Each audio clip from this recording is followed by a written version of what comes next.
University of Oregon Research Associate, herpetologist, and author. Dr. Titus explores the fascinating facts on poisonous amphibians and reptiles of the Willamette Valley and other parts of Oregon. For over 2 decades, Dr. Titus has taught the popular University of Oregon course, Amphibians and Reptiles of Oregon. After all these years, he still thinks salamanders are the coolest animals on the planet. And in addition, for over 2 decades, Tom has worked as a research geneticist at the U of O. His science encompasses human genetic disorders, ecotoxicology, and ancient DNA, and he has authored or co-authored 30 peer-reviewed scientific articles. Tom wrote the regionally popular book Blackberries in July, A Forager's Guide to Inner Peace, and also writes a blog found on his website, tomatitus.com. And his blog is called Rational Creativity in the Natural World. Tom is also a grateful husband, father, grandfather, gardener, fisher, forager, and recent 3-time runner of the Boston Marathon. And with that, let's welcome Tom for tonight's presentation.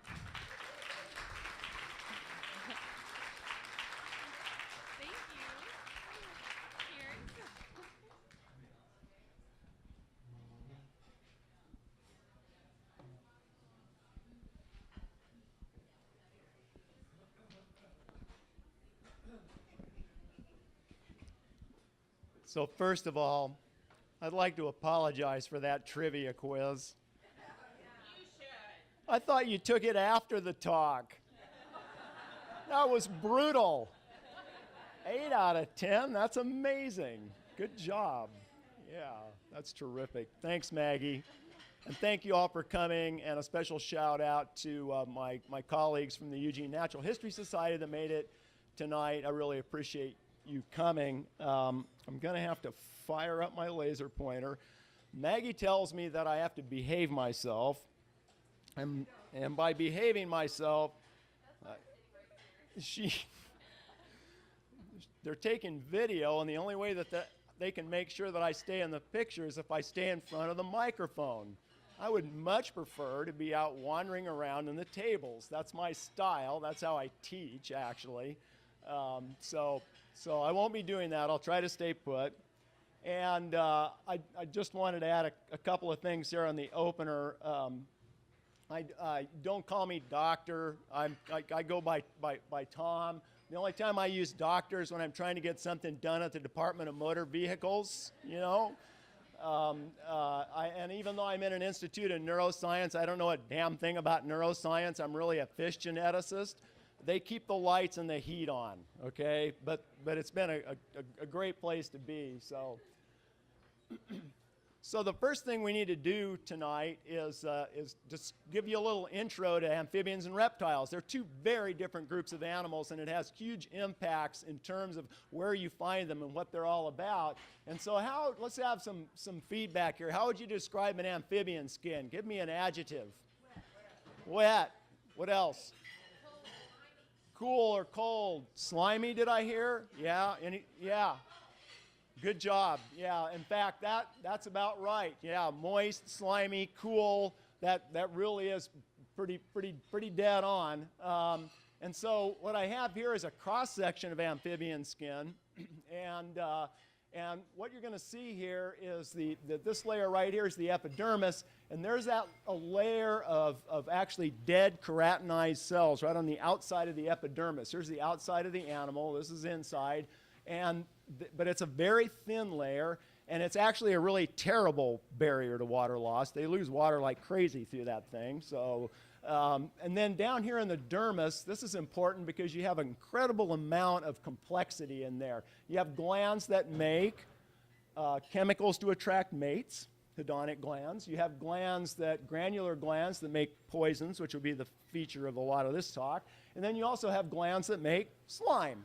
They make slime. They're really good at that. So an incredible amount of complexity there, especially in the dermis. But again, this very thin barrier to water loss right here.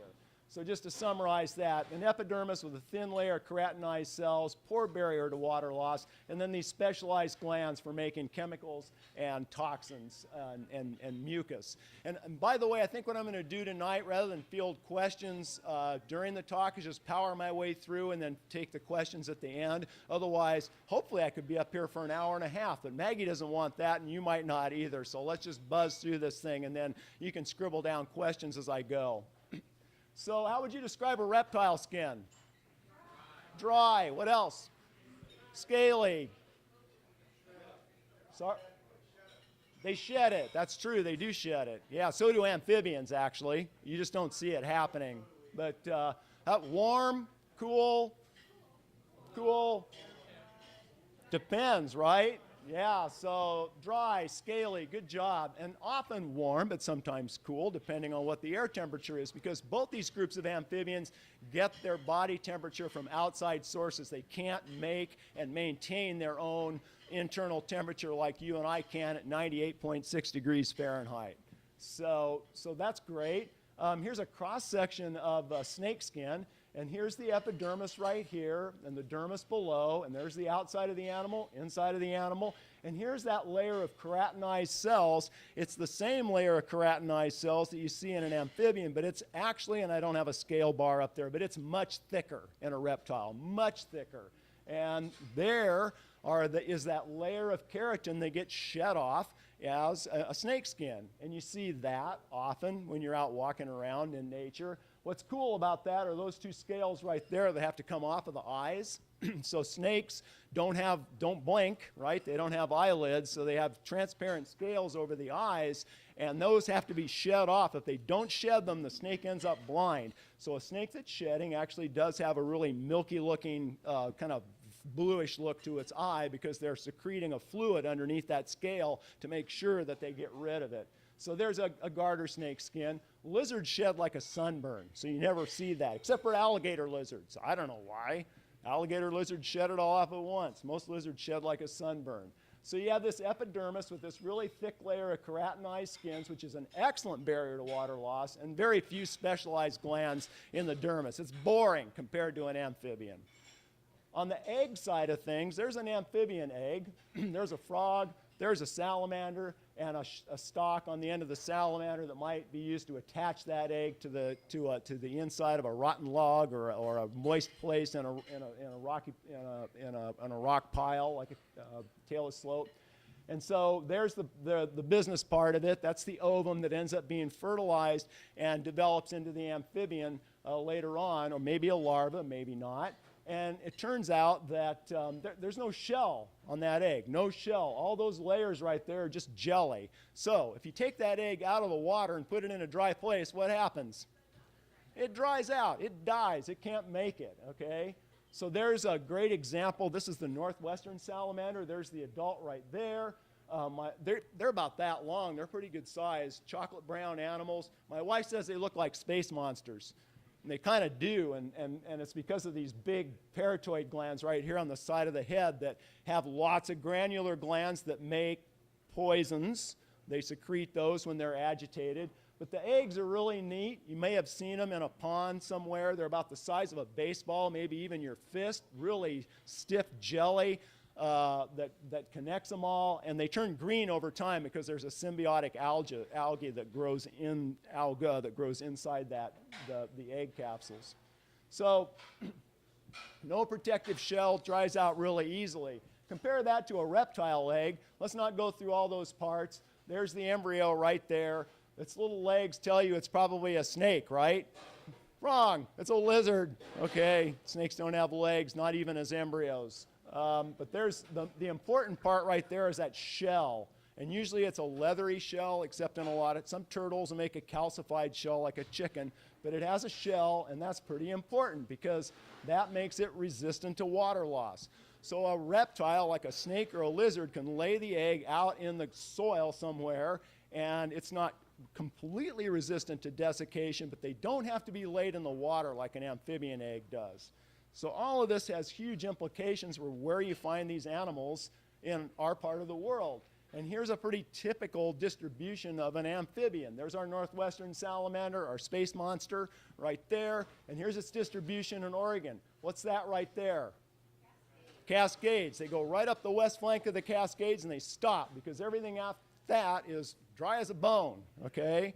And you see that repeatedly in amphibian distributions. So here's another one. There's a reptile, a Pacific gopher snake. Some of you may have grown up calling that a bull snake. They're not actually. Bull snake is a closely related but different species than the gopher snake. We have them here in the Willamette Valley, but then they're all over the place out here in eastern Oregon. And again, you know, they need water. They don't so much, okay? So that really is the deal. It's really about water, but also about temperature. In the Willamette Valley, we have enough sunny days over the course of the active season, which would be about, say, April, although now it's getting to be kind of like March, okay? But April through about now, October, and they can get enough sunny days to bask and get warm and develop eggs, mate, develop eggs, and lay them, reproduce in the Willamette Valley just as they can in eastern Oregon, so their distributions tend to be very widespread. But that's something that's related to temperature, okay? So, fun facts to know and tell: 29 species of reptiles in Oregon, 31 species of amphibians, give or take. And in the southern Willamette Valley, or in the Willamette Valley, we have 10 snake species, which is the same number as you find in southeastern Oregon. They're slightly different species, but in fact, we have the same snake diversity, if you just count species, as southeastern Oregon does. And the only other thing I would add to that is they aren't mostly garter snakes. We have a lot of different snakes. I don't have time tonight to go through all of them. They're amazing, okay? But in fact, yeah. And the other thing I want to add, because I always do, because it's my sworn duty to do so, eat more bullfrogs. You've got to eat those things, you know. They're terrible. They're invasive. Yes, you can catch them with a fly rod. Yes, you can catch them on a bass outfit. You can catch them any way. You can shoot them. You can do anything, okay? But go ahead and eat them. Don't waste them. Eat them. They're not bad. They're invasive. They're terrible predators in our aquatic systems. Yes, they eat ducklings. They eat garter snakes. They eat pond turtles. They eat anything they can get their prodigious mouth around. Okay, they're amazing predators.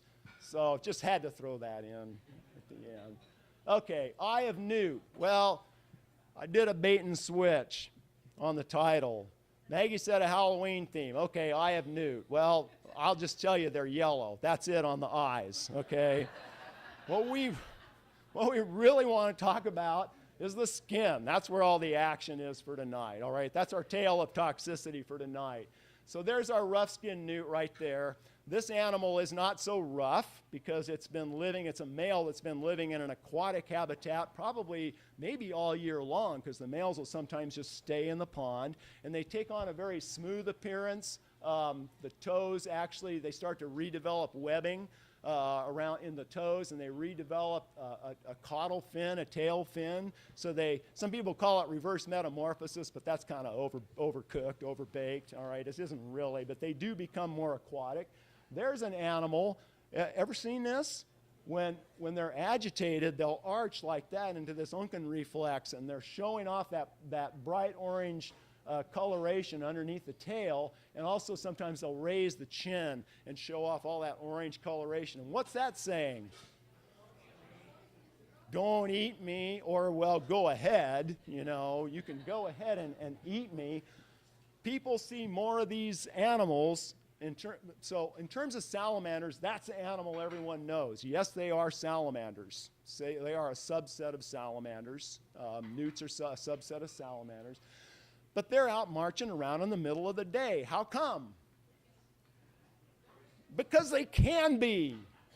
They're so toxic that they can be out there in the middle of the daylight, and they don't have much to worry about. There's enough toxin in the skin of one of these animals in our area to kill 10 to 20 adult humans. No joke, okay? Amazing, right? Now, you would have to extract that in its purest form to kill all those people if you had any ideas along those lines. But So again, back to our amphibian skin, there's the granular gland right there.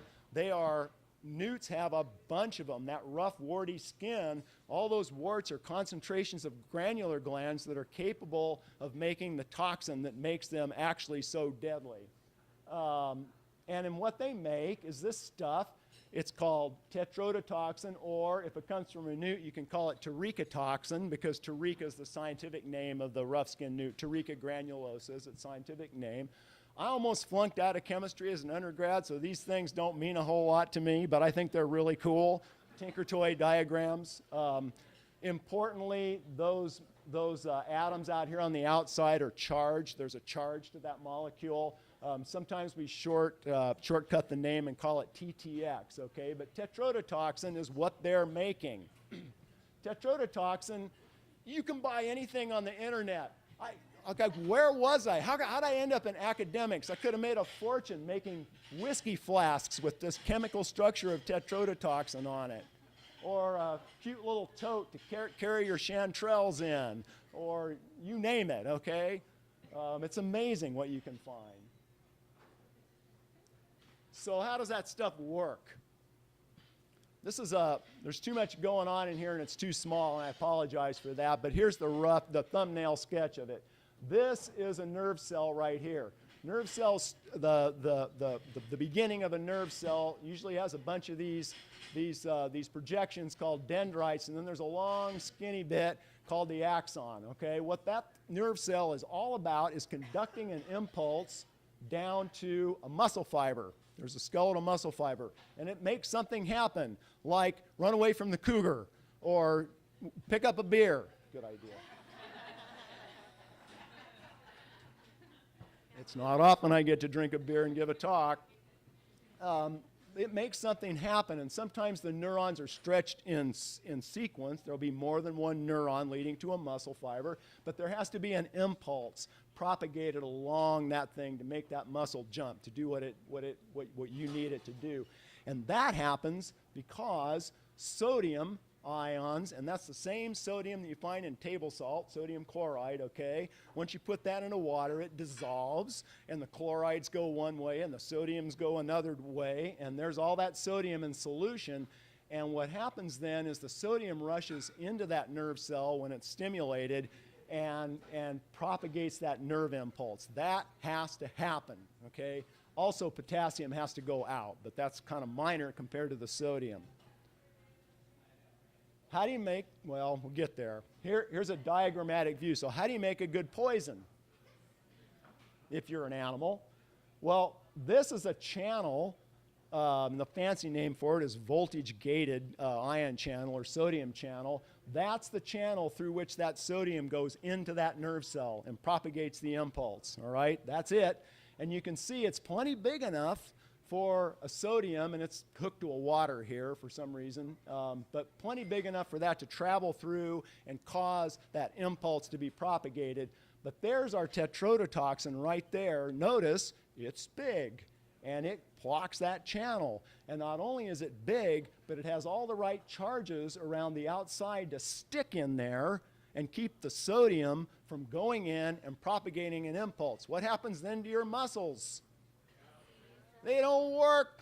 You go into paralysis, okay? You do things like you forget to breathe. That's after your lips go numb, all right? What happens if you pick up a rough-skinned newt with your bare hands? What happens?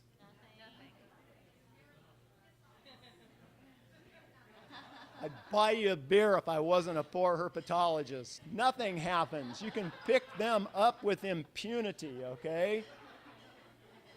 What happens if you eat a rough-skinned newt? And everyone's going, why didn't he put that on the friggin' trivia quiz, right? I could have done that, yeah. Yeah, you'd die, okay? And in case you're in doubt about that, here's an actual case history. Drank 150 milliliters of whiskey. Already, you know it's going south, in addition to the fact that he's a 29-year-old male with an underdeveloped frontal lobe, okay?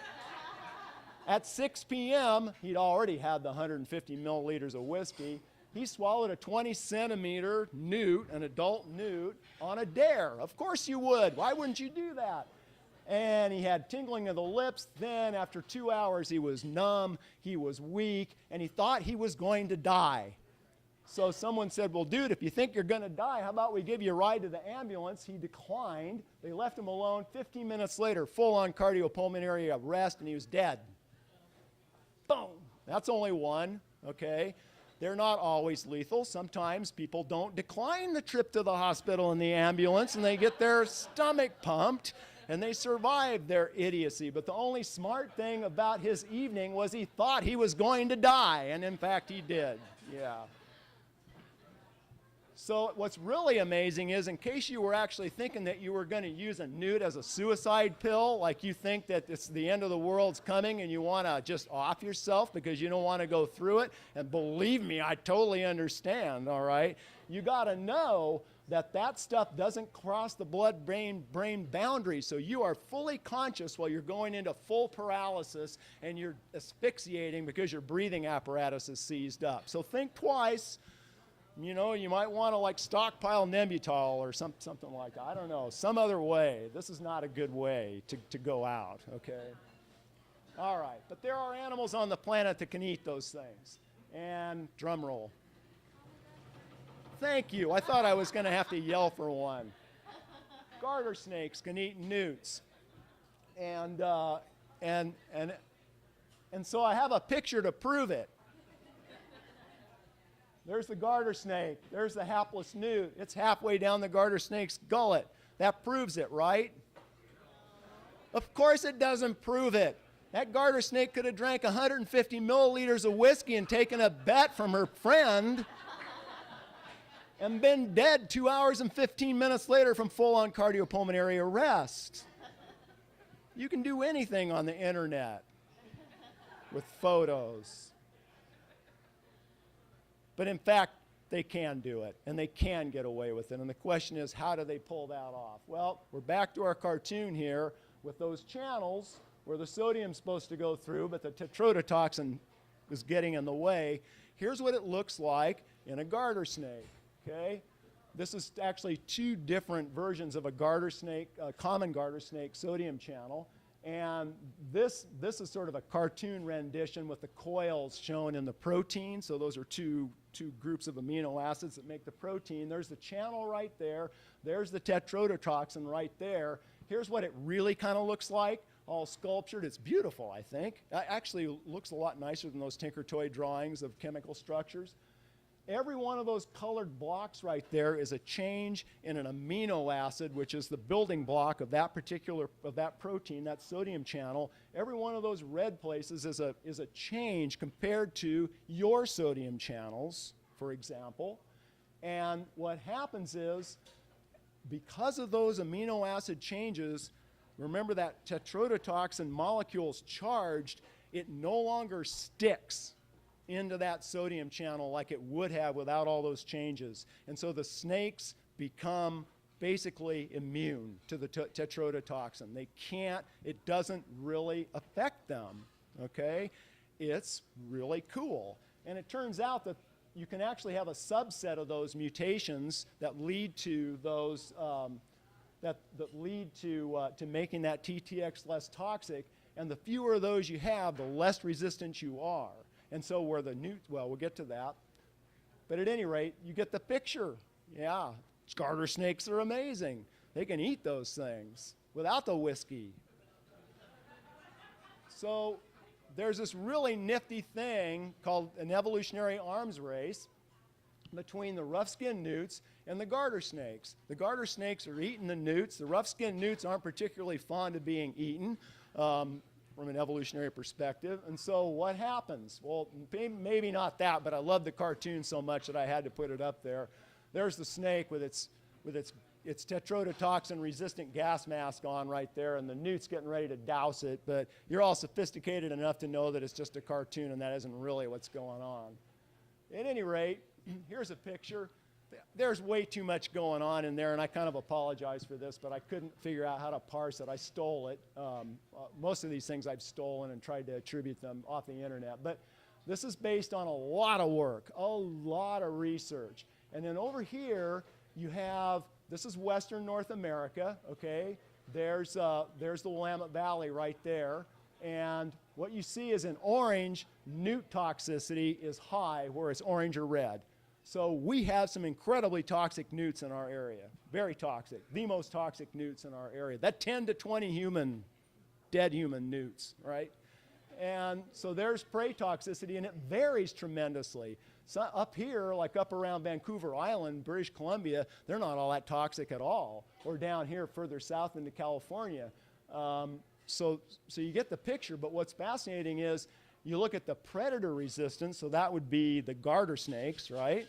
The predator resistance is high where it's orange and red, and lower where it's green and purple, and you see the same kind of pattern. High newt toxicity, high predator resistance going on. And in fact, all that's been worked out with real data that we're not going to dive into.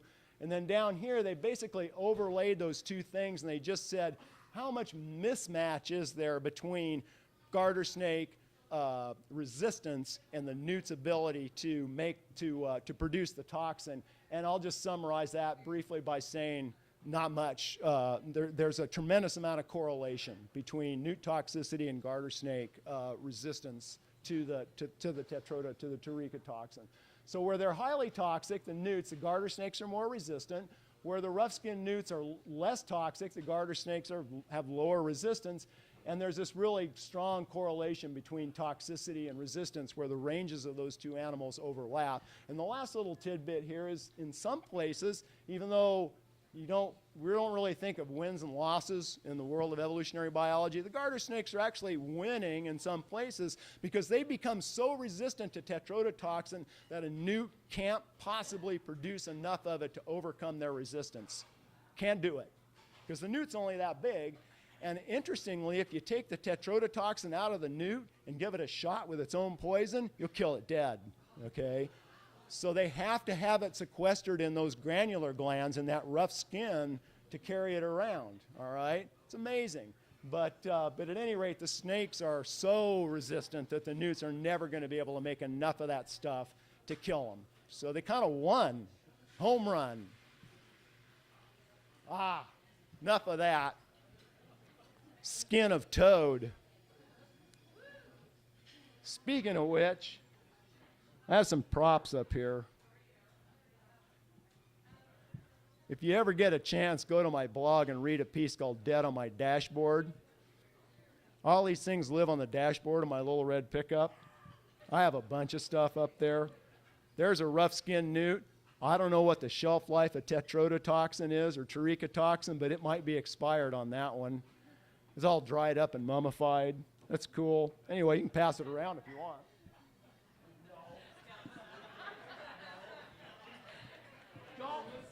Don't eat it.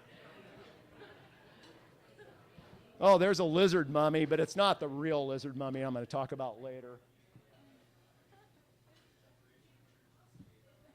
That's a western fence lizard mummy. Those are the blue bellies that you see all over the place around here. Oh, and since I'm not going to actually talk about wing of bat, I brought a wing of bat just because it's Halloween, okay? And this poor guy, I found him with only one wing and apparently clipped a power line going by and lost a wing, so I put him on my dashboard.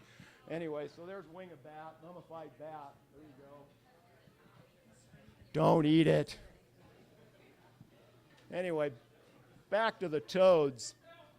Will kissing that toad make you feel like a prince? I don't really. That is a very cool animal. This is the Colorado river toad. It lives down in Arizona and Southern California in the desert Southwest. Actually, they get pretty big, you know, they're like that. And they're protected over their whole range now. They're listed as either sensitive or species of concern in a lot of areas. Notice the warts. No, they don't give you warts. They only have warts. What do you suppose is inside those warts? Granular glands that make poisons, right? But in this case, it's not Turrica toxin, okay? So there's our amphibian skin. There's our granular glands churning out toxins, but these are toads, not newts, all right? They make bufotoxin. Now, bufotoxin is a name, I love it, because bufo is the genus of the toads, the Latin name of the genus for the toads. So it's bufotoxin. It has a lot of different stuff. It's a cocktail of different things.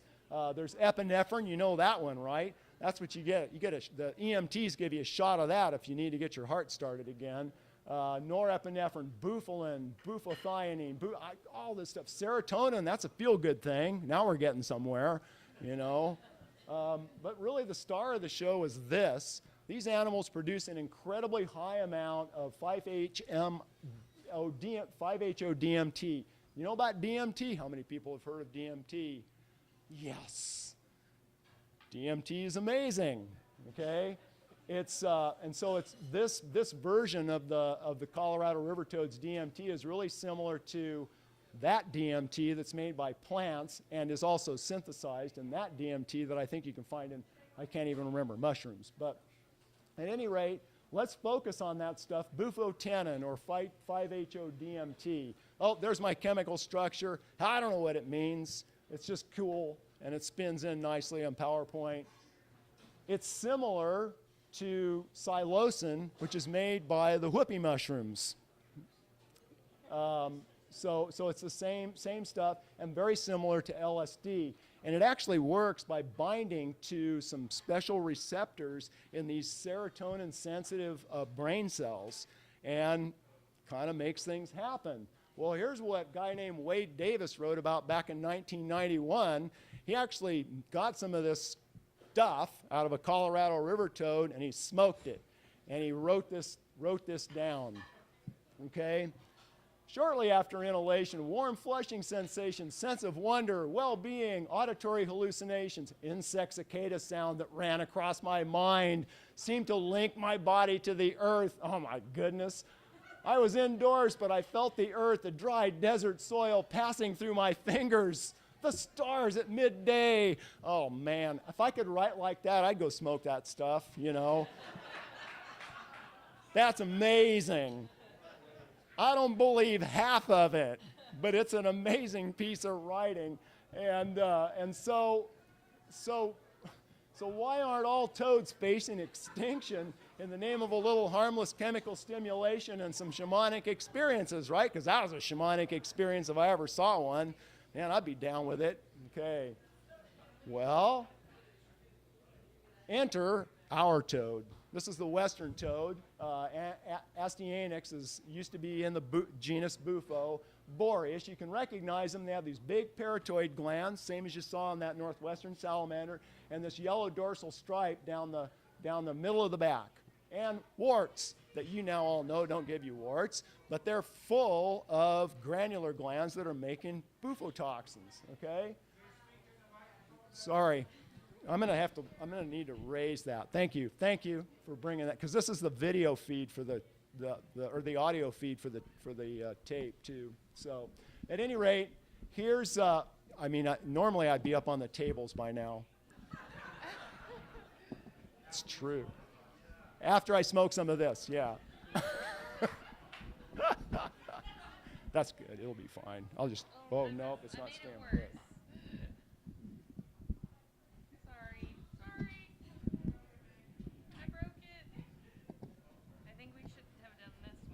That's good. No, this will be fine. I'll just try to behave. I get kind of excited about this stuff. There's the range of the western toads, practically all over the state. Probably the only reason that hole exists right there is because nobody goes there, honestly, you know. And then you may have seen these schools of black tadpoles up on the high lakes especially. Those are toad poles. Those are toad tadpoles. I could talk for a long time even just about them. They are made in profusion, many of them, and earlier in the summer, about August and into September, they metamorphose, and I don't know if you've ever been up there when those little toadlets are migrating away from the water. You can't walk practically without stepping on them, you know. So they're amazingly prolific. They're doing okay in the state, not everywhere though. Oh, thank you. She brought them on a napkin. I won't eat them either. Oh, the bat wing's still on the lamb. So why not smoke a little toad skin, western toad skin? Now, it's funny, right? But my favorite student project proposal ever for my herpetology class was years ago. And this young woman said, well, you know about Colorado river toads? Actually, no, I don't. Well, you know, they might have been used by indigenous peoples for shamanic stuff. And so western toad's actually really closely related to these things. So for my project, what I want to do is make an extract from the skin of these guys and smoke it and keep a journal of my experiences. And I said, maybe over your dead body, but not mine, okay? You got to find another project. But it was an amazing request. I loved her for it. It's one of my favorite stories ever. So why not? Well, I mean, one thing is that a closely related species might have closely related chemical profiles. That's not an unreasonable thing to say, you know, okay? And so how closely related, we might ask, is the Colorado river toad to our western toad? And it turns out really not all that close, not all that close. Okay, there's a toad tree, or at least a bunch of species. Think of that as a family tree. Things that are close on the tree are closely related. There's our western toad right there, and then all the way around and up here is the Encilius alvarius, the Colorado river toad. So they're not that closely related, really. Maybe in the world of all living things, yes. So other things you might want to consider before you go out and do this. No other toads so far have hallucinogenic levels of 5,8-HODMT. But they do have it, so part of your trivia quiz. They all do have it, but mostly they don't have enough to get whatever shamanic experience you want to incite accomplished. It's not going to happen for you. A lot of them do have high levels of bufogen. Well, that only causes ventricular fibrillation. Or bufalin, that only weakens heart contractions. Or bufotalin, which is also a cardiotoxin. Okay, so you got a lot of bad things that are potentially going to happen with your heart. People studied these on prisoners, of course, back in 1955. Literally gave them injections of this stuff to see what had happened. All kinds of bad stuff happened. And I don't know if anybody died or if anyone's admitting to it, but one woman, Esther Inglis, summed it up this way. The overall effect of toad looking can cause a person to have vivid hallucinations, a racing heart, and muscles too weak to carry their constantly vomiting body to the bathroom.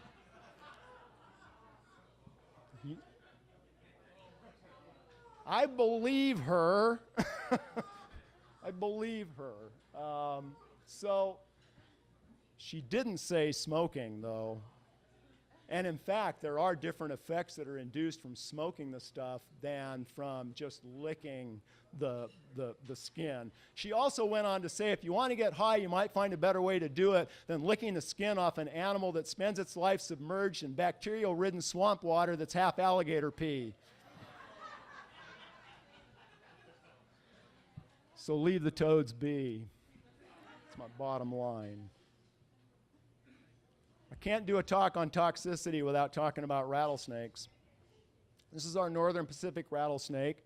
It turns out it is not the only venomous snake in the Willamette Valley. Garter snakes actually produce some venom, and so do I'll just pat myself on the back, beautiful picture of that ringneck snake with the orange collar and everything. They actually produce a venom, but it's really in small amounts, so it was kind of a trick question. It's the only dangerously venomous snake in the Willamette Valley. And garter snakes, garter snakes will produce a mild venom. Well, I shouldn't say it's a mild venom, but it's in very small quantities. Yeah. So yes, we do have them in the Willamette Valley. How many have seen them around here? Around here. Yeah, fair number of you. Yeah. So you do find them mostly in the foothills, eastern and western foothills, but they get down onto the valley floor occasionally as well. And so if you have a snake showing up that you don't want around, and you want it out of there, I say, call me. And I'll come down and move it for you. Don't whack it. I'll move it, okay? So this snake actually turned up on Spencer Butte when they were building the new trail up to the summit, and a guy at the city of Eugene knew me, which is not always a good thing. And he sent me an email and said, do you have any suggestions about what we could do with this snake? It's been camped out there for 3 days, and my guys don't really want to work around it. I said, you want me to come and move that snake for you? I thought you'd never ask. So I charged up Spencer Butte, and there was no snake there by the time I got there because we'd had a warm day before. All the days previous to that were cool, and the snake was just camped out, but then it warmed up and it moved. The guys up there didn't kill it, which was terrific, you know. So I gave them my phone number. I went back down, changed out of my poison oak clothes, getting ready to go to work. My phone's ringing. Of course my phone's ringing. Of course it is. And they said, the snake's out. Okay, charge back up to the top of Spencer Butte. I do run, so it was okay. And I caught the thing and put it in a bag and moved it over to the other side of the hill. So it had a good, happy ending. But at any rate, how a rattlesnake works, there's a venom gland right there. That's that big yellow thing. There's a muscle right here that contracts and squeezes that venom out through a duct and into a hollow, kind of hypodermic type fang. That is retractable, so it can fold up into the roof of the mouth when the snake doesn't have its mouth open. And it's just a very effective system. What is that all about? The venom has hemolytic and neurotoxic components. Too much science. Hemolytic that means your cells explode. Okay, so it causes a lot of tissue damage. Neurotoxic means it poisons your neurons and makes you, again, do things like forget to breathe, all right? And it turns out our northern Pacific rattlesnake is mostly hemolytic, and actually that makes them less dangerous than an animal with a lot of neurotoxin, like a diamondback from the southwest, or like the Mojave rattlesnake, also from the southwest, have a lot of neurotoxin in their venom. And juveniles are more toxic than adults. That's interesting. I thought that was a load of baloney until I actually found the data just this past year. So they also have these really amazing heat-sensitive pits. It doesn't show up really well here, but there's one there and one over on the other side. They're on the front of the head, and so it gives them a 3D thermal perception. So what a snake sees when it's looking with its heat sensing system of a mouse looks a lot like that right there. Okay, that's actually an image that was captured from a snake brain. It's amazing. So yeah, so all these things, you know, rattlesnakes, they can detect and immobilize prey. So that venom is, that heat sensing system is about detecting prey. The venom's about immobilizing it, and tracking happens because of that tongue flicking. And they're following the chemicals trail of the animal that they just struck, and now they're waiting for it to die. Then they'll go trail it and find it. And so defense against potential predators of the rattlesnake, that is what we always think about. Oh God, they're going to bite. That is it's so secondary to what this whole system has evolved to do. It's not that. Our snakes are very timid animals. They want nothing to do with you almost ever. And just to drive the point home, that snake that I caught up there on Spencer Butte, I had to wait for it to finish eating this deer mouse right here when I got there. So that was interesting. So they are in decline in the Willamette Valley. They're suffering from a lot of houses, a lot of roads. They're suffering from persecution. You know, the only good snake's a dead snake, and especially a rattlesnake. And they're suffering because of this landscape effect, where because of fire control, a lot of Douglas firs growing up through all that oak savanna woodland that used to be available. That was good rattlesnake habitat, but it's not anymore. It's becoming shaded, and it's shading off their den sites as well. So they actually are listed finally as a sensitive species by the Oregon Department of Fish and Wildlife, which I think is a major step forward, you know. Who knew that a rattlesnake could actually be a species of concern? But they are here in the Willamette Valley. Whoops, that's not what I wanted. And you know who to call, right? I can say that now because it's almost winter, and you'll forget who I was in the next 3 months. So by spring. So every Halloween celebration needs a good mummy story, so I'll just do a quick one. There's me. That's after I've had my coffee, and that's before I have my coffee. I really need the stuff, and you need it for me too. You need me to have it, let's put it that way. There's a sagebrush lizard. That's an animal that lives in eastern Oregon. And there's a sagebrush, there's one in my hands, and there's a sagebrush lizard that's 12,200 years old from Paisley Caves. Amazing preservation. Dennis Jenkins handed me that thing, and I looked at it, and I went, oh, that's a sagebrush lizard. Oh, it was only there at the end of the Pleistocene, you know. It's incredible, okay? So there's Paisley Caves down in south central Oregon, and there's a picture of it. There's actually 7 different caves along that fault. And there's Dennis being happy in front of one of his caves. Dennis spearheaded all the archaeological work that's been done at Paisley Caves, which is amazing. It's been going on for over 15, 16 years now. And what they found is that it's the oldest occupation by humans in Western North America. That's going to turn out to change, and I'm not going to steal anybody's fire, but it's going to change. Also work done at the U of O. It was excavated excavated with modern archaeological methods, and they really radiocarbon dated it extensively. I mean, it's an amazing set of radiocarbon data, and it goes back 14,800 years. People were in that cave. That's a human sample that was a fecal sample, actually, a coprolite it's called, that's that old. But then back to our mummy, there's that sagebrush lizard. It's a long old story how I got into this project, and I don't have time to tell you, but I wish I did. It's actually in there. And my talk's going over, so I won't be able to read it to you, but you can take a look at it in Oregon Quarterly magazine.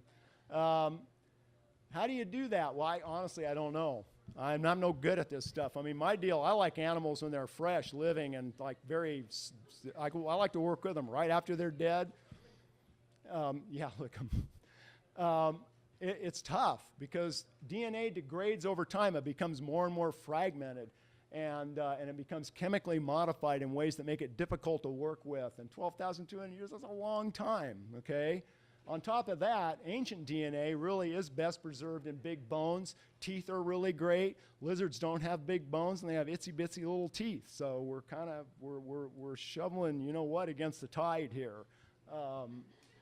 And then contamination, there's only a very small percentage of DNA that you get from a specimen like that actually is from that specimen. All the rest of it is fungal, it's bacterial, it's wood rat pee, it's humans that have touched it or handled it, all of that. So it makes it tough to really work with.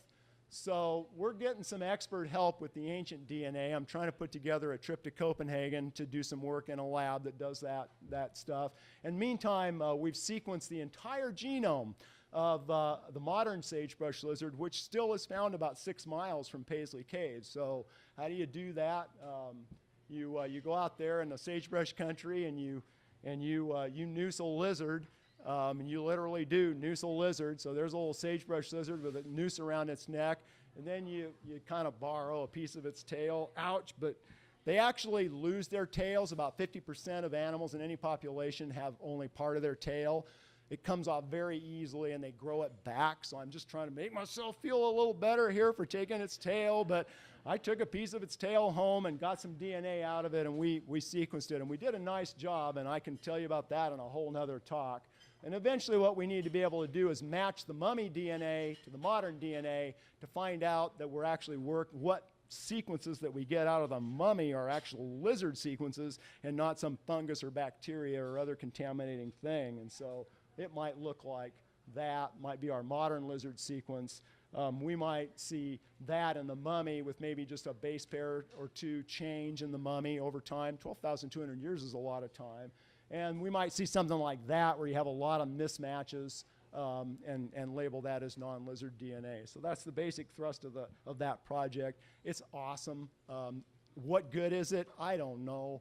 It's just a blast, that's what. And I might add, it has been funded largely by donations and volunteer efforts by me and through our sequencing facility. There's no government money supporting this project at all. It's just for the hell of it, okay? And someday you'll get to read about that. And then finally, if I could quit hitting the wrong button, you got to tell Oregon Quarterly about your cool lizard mummy project, and they get a cartoonist to draw this thing. And that is so much like me out there, and he had no idea what I looked like when he made that cartoon. It's absolutely scary, but it's called Lizard Tales. It's in the Quarterly. You know something? I got to stop. Thank you so much for having me.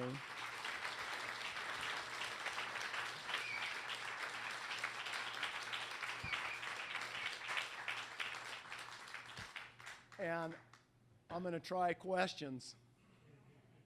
Yes. So I've heard a theory and actually ran into a gentleman that was trying to document at higher elevation lakes where the rough-skin newt exists. And his theory was that there's less toxicity at higher elevation. Do you know about that? I don't. But I bet those data are there. I bet you could actually look at some of those localities. So like, for example, one of the localities that went into those graphs that I was or those pictures that I was showing of the distribution of toxicity, one of those included Lost Lake, which is up high in the Cascades, and we could go and look at that. So I don't know the answer to your question, but I know that it's knowable. How's that? So the question was, are newts more toxic or less toxic, actually less toxic at higher elevations? And I don't know, but I do know that the data are out there. Yes? So do they actually have a neurotoxin treatment? So if you eat one of these lizards or something, not that I'm planning to, but if you eat one of these lizards, do they have a treatment for it, antitoxin? Nothing. The best hope is that you get your stomach pumped and that you, oh, sorry. I have to repeat the question. I'm so focused on the question I forget to repeat. So the question was, is there an antidote to the neurotoxin, the Turrica toxin that rough-skinned newts are producing? And the answer is there is none. No. All you can do, you get your stomach pumped, not you. They treat this, they got to get the newt out of there. But whatever's in there is there, and you got to get rid of it. You know, there's nothing that's going to help clear that. And I'm not sure, maybe you know that it's cleared by the liver or the kidneys. I don't know. Next trivia quiz. I hope I don't have to take it.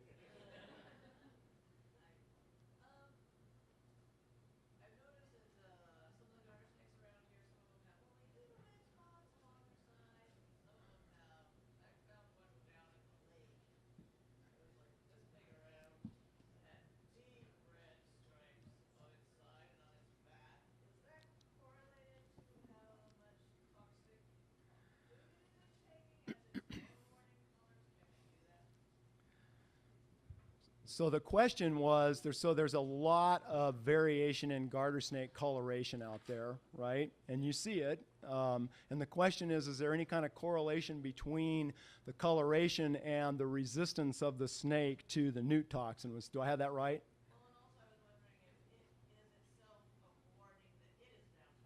Oh, God, I love that question. So then does that make the snake, is the snake giving off a warning that it's toxic? Oh, man, I love that question. And I don't know any of it. But I'm gonna add a bunch of stuff.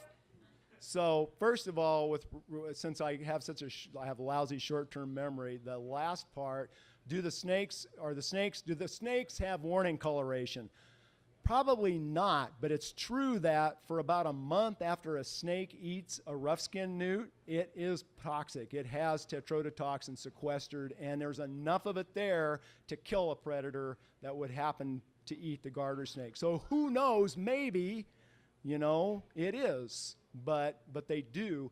And with regard to the variation in color pattern, I'm just going to add that two species of garter snakes that you see here most commonly are the common garter snake, which was the star of our show here tonight, and the northwestern garter snake. The common garter snake around here almost always looks the same.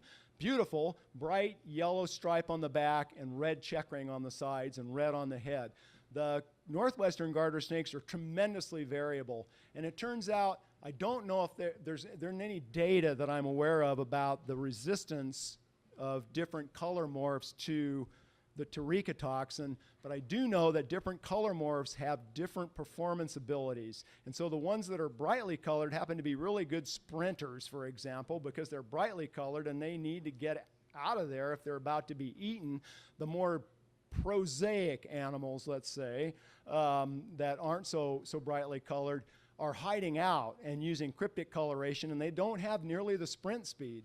I also wanted to take this opportunity to say there's a cost to the garter snakes to have resistance to the Newt toxin, and it is this. When your sodium channels evolve to the point where the tetrodotoxin, Tarica toxin, doesn't sit down in there, it also becomes apparently less efficient at transmitting sodium through and propagating an impulse, and so the snakes actually, their performance drops off. They aren't as good at sprinting and these other performances that would be beneficial to them when it comes to them getting away from a prey animal. It's fascinating, okay? And so it's not always good to be hugely resistant to the Newt toxin if you don't need to be and you're not eating a lot of rough-skinned newts in your diet. Great questions. Is the garter snake's resistance to tetrodotoxin related to its resistance to whatever tetrodotoxins it's resistant to? Sorry, I couldn't hear you. I'm going to try. Garter snakes eat toads. Garter snakes can eat toads, yeah. Nothing much else does. Uh, They have special chemistry for that. I have no idea if they do or not. If they do, it's going to be completely different than what we just saw with the rough-skinned newts and the Tarica toxin, because we're dealing with a whole different class of chemicals that they have to deal with. But it may well be that they have some sort of resistance. I mean, those chemicals, those bufotoxins, those various components that are cardiotoxins, they tend to work by either accelerating or inhibiting the contraction of heart muscles by working on, again, potassium going in or potassium coming out and sodium going in. Okay, so it's entirely possible that you could see some kind of evolution going on that would make them resistant to that stuff. Maybe. I love the question. I don't know the answer. As I tell my students, that'd make a great master's thesis someday. You ought to go do that. So are there any birds that are birds of prey, for example? None that anyone knows of. But then birds of prey, it's tough to get an animal care and use. Oh, sorry, birds of prey resistant to Tarica toxin. It's tough to get an animal use permit to go stuffing newts down the throats of golden eagles. That's probably not going to happen for us, but I'm guessing they don't, because they don't eat many of them. Now, herons, they're a possibility. Great blue herons, when they're just out there sucking up stuff, I think someone told me they saw a great blue heron eat a Tarica, but for all I knew, it flapped away and sat up in a tree and keeled over dead in 2 hours. I don't know. I mean, made a huge mistake, but not to my knowledge, they aren't. Phil.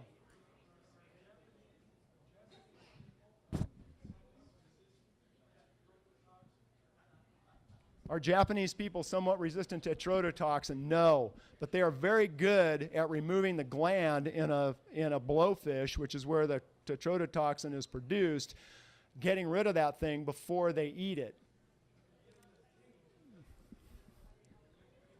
So they might get a little bit, but I think it's a cultural thing that's allowed them to eat pufferfish. It's fascinating. Tetrodotoxin actually shows up in the blowfish or the pufferfish completely independently from newts. It's evolved twice, and it actually shows up in a species of octopus and a nudibranch, I believe, and a whole host of other animals have evolved resistance have evolved tetrodotoxin accumulation of various sorts. Oh, did I survive it? Maggie gets the last shot. I was going to ask if you had a favorite bullfrog recipe. The question was, do I have a favorite bullfrog recipe? Bullfrog étouffée. But here's the thing you got to know about bullfrogs. Before you cook them, you need to you skin them, and you should eat the whole frog, not just the hind legs. That's kind of wasteful, even though they're a horrible invasive predator and should all be killed. But you need to remember to take the frog legs especially and soak them in salt water before you fry them. And what happens if you soak them in salt water before you fry them, it neutralizes the difference in sodium outside the muscle fiber and inside the muscle fiber, so that when you fry the thing, you don't have frog legs kicking like this and splattering hot grease all over you and the range. So just do that for me, okay? And then I don't care what you put on them. It actually is. I had a student write a project paper on this. It was called, the title of the paper, I still remember, it was the first year I taught, which was 22 years ago, Introduction of North American Bullfrogs, Effects of an Invasive Species and Recipes for Dinner. That was the title of the paper. Next question, Maggie. That's a good one to end on, but does the age of the newt or the age of the toad determine the concentration of the toxins? So the question was, to the age of the newt or the toad determine the concentration? So it would, in the sense that in the case of the toads, they have to have fully developed granular glands in their skin. So the tadpoles, not so much, okay? Now in the case of the newts, though, the females, before they lay the eggs, actually give them a really healthy dose of tetrodotoxin before they deposit the eggs. So the eggs are toxic as well. But it turns out, I actually lied on one of the trivia questions. There's another animal, I just don't know if it lives around here. Caddisfly larvae, there's a species of caddisfly larva that has evolved to be able to eat newt eggs. And in fact, they have evolved their own version of resistance to tetrodotoxin. You guys have been great. Oh, man. I was just about out of here. One more. One more.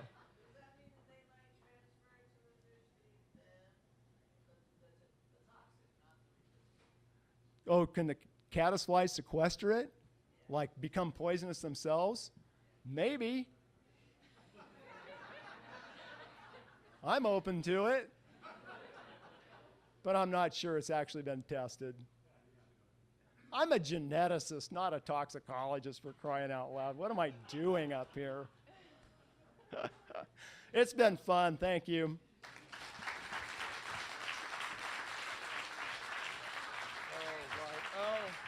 Oh, and just one more thing. I guess I get to do the raffle drawing, but I am a writer and also, and if you want to support my habit a little bit, I have copies of my book up here, Blackberries in July, A Forager's Field Guide to Inner Peace. Most of it takes place actually right in the Coast Range, right over here in the upper Smith River Valley, so you might be interested in that. They're $10 a piece, and I tell you what, I'll donate 20% to the Watershed Council for anything that you buy.